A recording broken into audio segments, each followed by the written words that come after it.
Yo, this is gonna be my first, I guess, video on this channel. Um, I just want to point out that I'm not really good at voiceovers, so this probably isn't gonna be any good, but we shall see as we go. But basically, pretty much what we're doing is a one-shot comic, or at least trying to. This took around, I want to say, 2 to 3 weeks. Originally, it was supposed to be like a 48-hour challenge, but we knew that was not happening, like at all. But I mean, hey, in the 2 weeks that I did, or 2 to 3 weeks that I did, I kind of went crazy.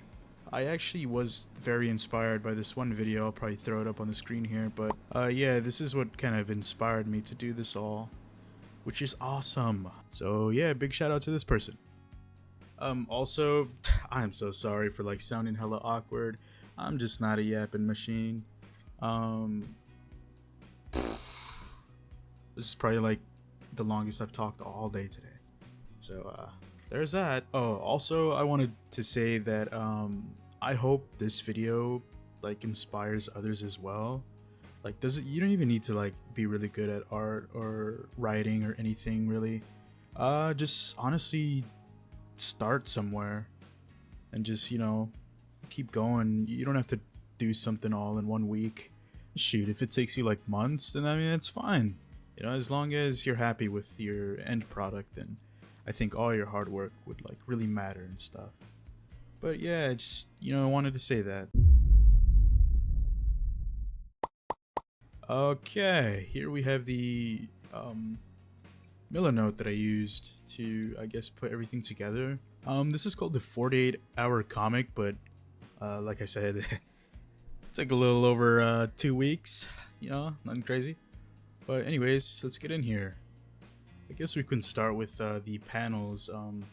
This is like a rough draft of all the panels, which are 14 of them. We got our little start page here, title, front cover. I don't think I drew anything for these, but I guess we'll see in the end. Probably didn't. And yeah, it's the end page. That's pretty much it for that. Over here we have our anomaly, aka like a creature, demon, thingy, whatever. Not to be confused with Mike Wazowski. Looks nothing like him. Trust. Yeah, he's like a ball of something. He doesn't look too cool, but it's whatever. And over here we have like the clothing for the side characters, or I guess just like every character in general. It's pretty normal fits, like post-apocalyptic. Yeah, something simple. And last but not least, we have our main character. Okie dokie. Over here we have the writing section. I'm gonna keep it a buck. I did all of this in one night, so it might not be perfect, but I think that's fine.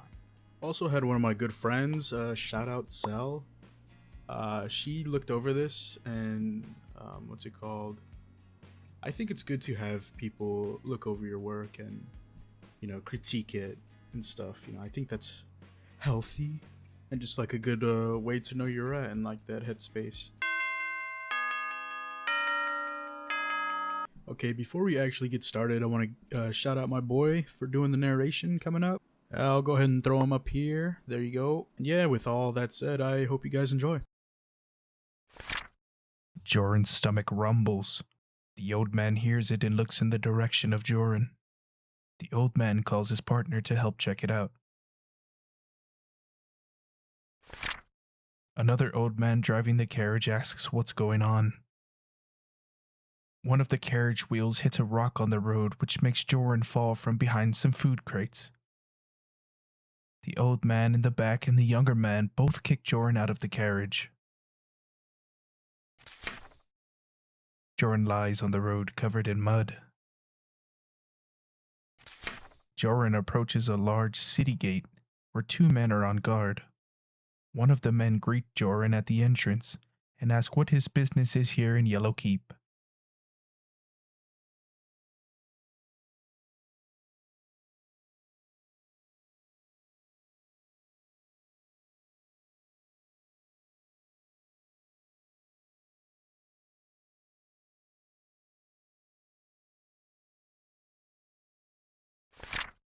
Jordan walks down a muddy street in search of the recruitment house. Right as he approaches the corner, he suddenly bumps into a woman coming out of the alleyway. The woman is angry.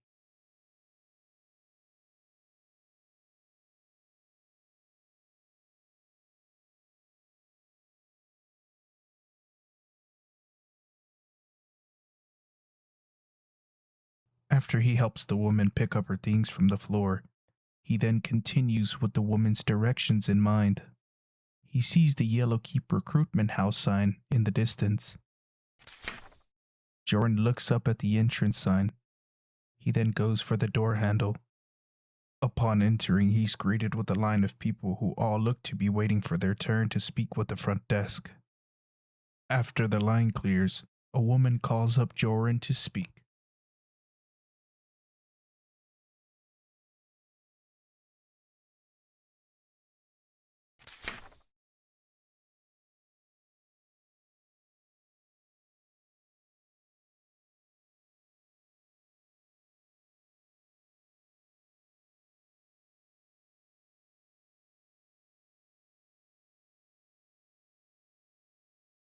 The two men sitting down looking at each other after what they just heard.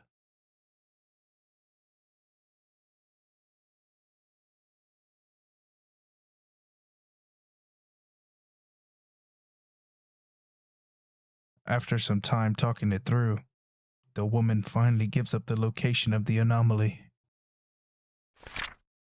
Jordan arrives at the spot the woman described to him. Not long after his arrival, the anomaly reveals itself. Jordan's eyes sharpen. He isn't frightened, but instead looks like he's done this sort of thing before. Jordan pulls a sword out of a void-like portal or storage. The anomaly grows angry at the sight and begins to grow tendril-like spikes from out of its body. They both attack each other in haste. The anomaly quickly strikes Jordan's head, but he dodges just in time so that it isn't fatal. Jordan, without a moment wasted, jabs his sword into the anomaly's side, damaging it immensely. He then backs into a void-like portal to escape the anomaly's counterattack. Moments later, Jordan flashes back in above the beast, striking it perfectly. A fatal blow.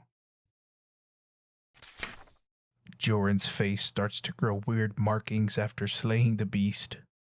He wipes his face before they can fully develop, which works since they've fully vanished.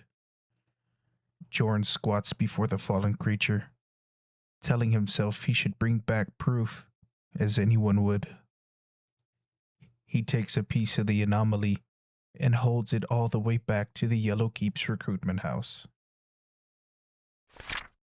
Walking back through the dirt roads of the Yellow Keep, Jordan hears a few locals chattering about the strange thing he's holding. Two men, a bit shocked, stop in their tracks, one giving his input. Jordan confidently walks through the recruitment house door, anomaly part in hand. Through her talk with people in line, she hears Jordan faintly and takes a look towards the entrance door. She's shocked at the sight of both him and the object in his hand. The people in line aren't very happy about the woman's announcement.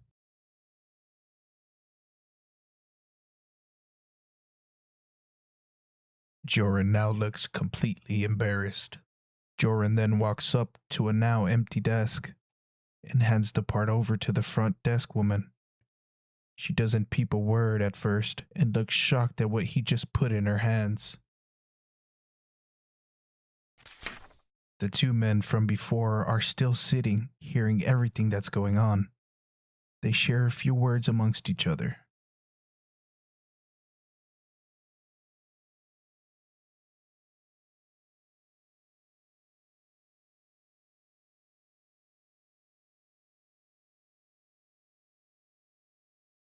The woman and Jordan talk about what comes next, because what he did wasn't a small feat.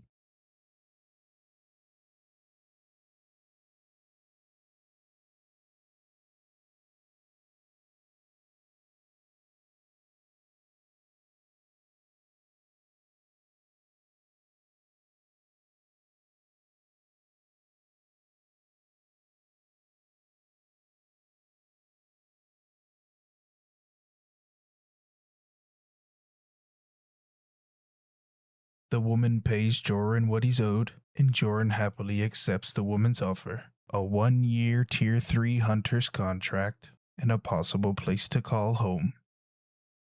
The end. Alrighty. And with that finished, I hope everybody who tuned in enjoyed the story. If the panels went by too fast or anything, feel free to, go back and pause so you can read everything. But yeah, with that said, thanks for taking the time out of your day to witness this story I cooked up in my brain. And yeah, thank you. Catch you later.